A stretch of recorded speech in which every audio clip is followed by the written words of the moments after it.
Hello friends, कैसे हैं आप लोग। आशा करता हूँ सब अच्छे ही होंगे। तो स्वागत है आपका इस चैनल में जिसका नाम है अपनी पाठशाला। आज इस वीडियो में हम लोग गुप्त काल के बारे में पढ़ेंगे। आज मैं आपको थ्योरी से पढ़ाऊँगा, तो आप वीडियो एंड तक देखें। और जिसने इस चैनल को सब्सक्राइब नहीं किया प्लीज़ सब्सक्राइब कर लें और बेल आइकन ज़रूर दबाएं। और वीडियो को प्लीज़ लाइक ज़रूर करें, क्योंकि जितने लोग देखते उतने लाइक नहीं आते। तो चलिए बिना देरी किए वीडियो शुरू करते हैं।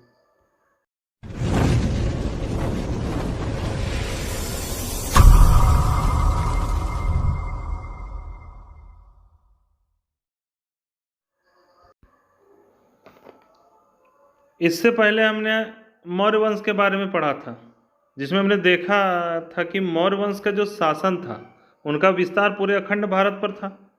पर मौर्य वंश के पतन के बाद छोटे छोटे राजवंशों का उदय हुआ, और जब भारत में छोटे छोटे राजवंशों का शासन था तो उस समय कई विदेशी आक्रमणकारियों ने भारत पर हमला किया। और मौर्योत्तर काल में कई विदेशी आक्रमण हुए, जैसे हम लोग बताए यूनानियों ने आक्रमण किया, शकों ने आक्रमण किया। तो और जब छोटे छोटे शासकों का शासन था तो विदेशी आक्रमणकारियों ने आक्रमण किया, और विदेशी आक्रमणों के बाद कुछ ऐसी परिस्थितियां बनी कि फिर भारत में एक बार विशाल साम्राज्य की स्थापना हुई, जिसे गुप्त वंश कहा गया। तो चलिए पढ़ते हैं गुप्त वंश के बारे में। तो गुप्त वंश के बारे में हमें पता कैसे चला? गुप्त वंश के बारे में हमें पता कैसे चला? तो गुप्त वंश के इतिहास को जानने के स्रोत के रूप में साहित्यिक साक्ष्य, अभिलेख के साक्ष्य और विदेशी यात्रियों के विवरण का सहारा लिया गया है। अब साहित्यिक स्रोत में क्या था? वायु पुराण, मत्स्य पुराण, कालिदास की रचनाएं, मुद्रा राक्षस, फिर आता बौद्ध ग्रंथ, आर्य मंजूश्री, मूलकल्प, वसुबंधु चरित, फिर विदेशी विवरण, फाहियान, हेनसांग, अलबुरुनी। तो इन सब से हमें गुप्त वंश के बारे में पता चलता है। और आगे देखते हैं। ऐसा माना जाता है कि गुप्त वंश के संस्थापक कुषाण शासकों के सामंत थे, और अधिकतर इतिहासकारों के अनुसार यह वैश्य थे।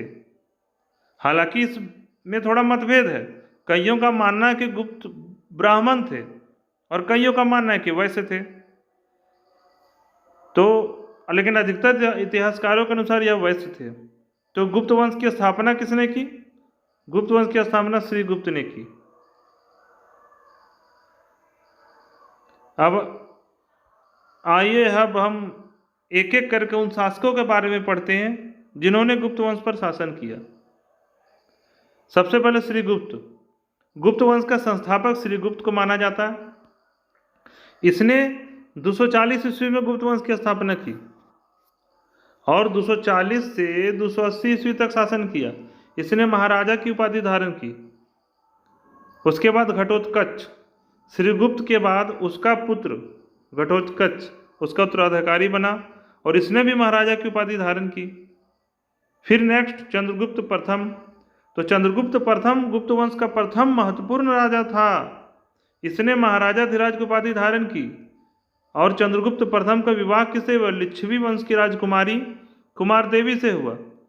चंद्रगुप्त प्रथम ने 319 ईस्वी में, इसको इंपॉर्टेंट याद रखिएगा, चंद्रगुप्त प्रथम ने 319 ईस्वी में गुप्त वंश संवत की शुरुआत की थी।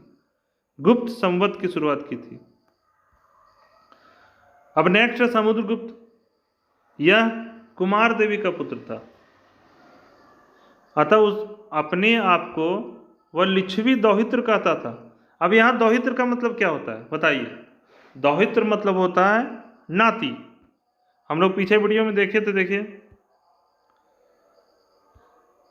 लिच्छवी वंश की राजकुमारी से कुमार देवी का विवाह था, इसलिए यह अपने आप को लिच्छवी दौहित्र कहता था। और आगे देखते हैं। समुद्रगुप्त की नीतियां आक्रामक थी और विस्तारवादी थी। इसने आर्यावर्त यानी उत्तर भारत के 9 राज्यों को जीतकर अपने साम्राज्य में मिला लिया, जबकि दक्षिण भारत के 12 राज्यों को पराजित कर दिया। इन्हीं विजयों के कारण इसे क्या कहा जाता है? भारत का नेपोलियन। और ये बहुत इंपॉर्टेंट हो जाता है कि भारत का नेपोलियन किसे कहा जाता है? तो समुद्रगुप्त के। आगे देखिए। समुद्रगुप्त के दरबारी कवि हरिसेन थे, जिन्होंने इलाहाबाद प्रशस्ति की रचना की।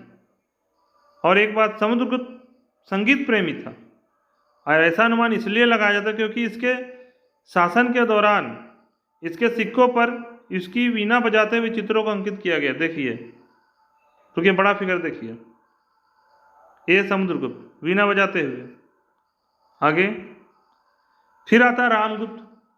समुद्रगुप्त के बाद अगला शासक रामगुप्त, परंतु यह एक अयोग्य शासक था। उसके बाद चंद्रगुप्त द्वितीय, उसके बाद अगला शासक चंद्रगुप्त द्वितीय बना। इसने मालवा व गुजरात के शक शासकों को पराजित किया और शक विजय के उपलक्ष्य में विक्रमादित्य की उपाधि धारण की। ये भी इंपॉर्टेंट हो जाता है। शक विजय के उपलक्ष्य में इसने विक्रमादित्य की उपाधि धारण की, और यह गुप्त साम्राज्य का पहला शासक था जिसने चांदी के सिक्के चलवाए। चंद्रगुप्त के द्वितीय के महरौली लौह स्तंभ से ज्ञात होता है कि इसने बंगाल पर भी विजय प्राप्त की थी, और चंद्रगुप्त द्वितीय का समय ही चीनी यात्री फाहियान भारत आया था। आइए, अब चंद्रगुप्त द्वितीय में के दरबार में 9 विद्वान रहते थे जिन्हें नवरत्न कहा जाता था। चलिए कुछ उसके बारे में जाने, ये भी इंपॉर्टेंट है। तो इसमें धन्वंतरी आयुर्वेद के ज्ञानी थे। छपनक क्या था? विद्वान, नीतिज्ञ से परिपूर्ण। शंकु ज्योतिष विद्या से परिपूर्ण। बेताल भट्ट तांत्रिक विद्या के ज्ञानी। गटखरपर कवि। वररुचि वैयाकरण अर्थात व्याकरण के ज्ञानी। अमर सिंह कौशकार से संबंधित कार्य से परिपूर्ण। वराहमिहिर खगोल वैज्ञानिक। और मोस्ट इंपॉर्टेंट कालिदास संस्कृत के महाकवि। गुप्त, अब आता है कुमारगुप्त।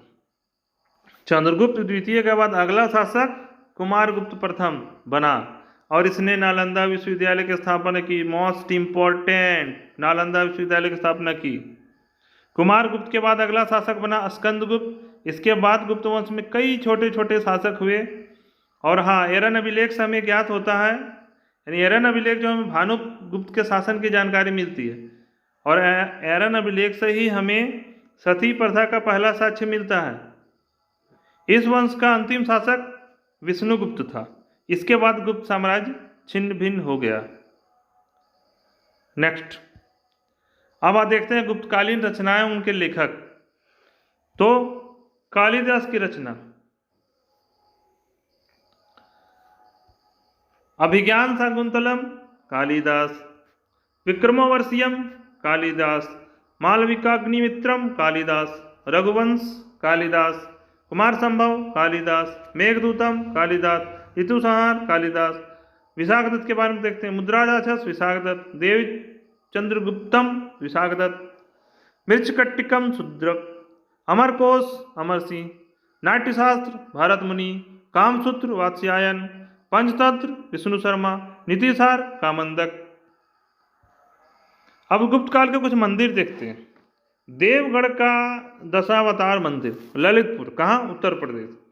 तिगवा का विष्णु मंदिर, कहाँ? जबलपुर मध्य प्रदेश। एरन का विष्णु मंदिर, कहाँ? सागर मध्य प्रदेश। भुमरा का शिव मंदिर, सतना मध्य प्रदेश। नचना कुठार का पार्वती मंदिर, पन्ना मध्य प्रदेश। भीतर गांव का कृष्ण मंदिर, कानपुर उत्तर प्रदेश। नागौद का शिव मंदिर, सतना मध्य प्रदेश। आगे देखते हैं। अब यहाँ की समाज एवं अर्थव्यवस्था कैसी थी? तो गुप्तकालीन समाज परंपरागत रूप से ब्राह्मण, क्षत्रिय, वैश्य और शूद्र 4 वर्गों में विभाजित था, और गुप्त काल में बाल विवाह के प्रथा को बढ़ावा मिला। इस बात को इंपॉर्टेंट है, ध्यान रखिएगा। भानुगुप्त के एरन अभिलेख से सती प्रथा का पहला प्रमाण प्राप्त होता है। तो ऐसा क्वेश्चन में आ जाता है कि किस अभिलेख से सती प्रथा का पहला प्रमाण मिला? तो एरन अभिलेख से। किसका? भानुगुप्त का। अब गुप्तकालीन अर्थव्यवस्था के बारे में जाने।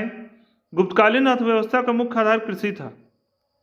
कृषि, भू राजस्व ही राज्य की आय का मुख्य साधन होता था, और भू राजस्व कुल आय का कितना होता था? 1/6।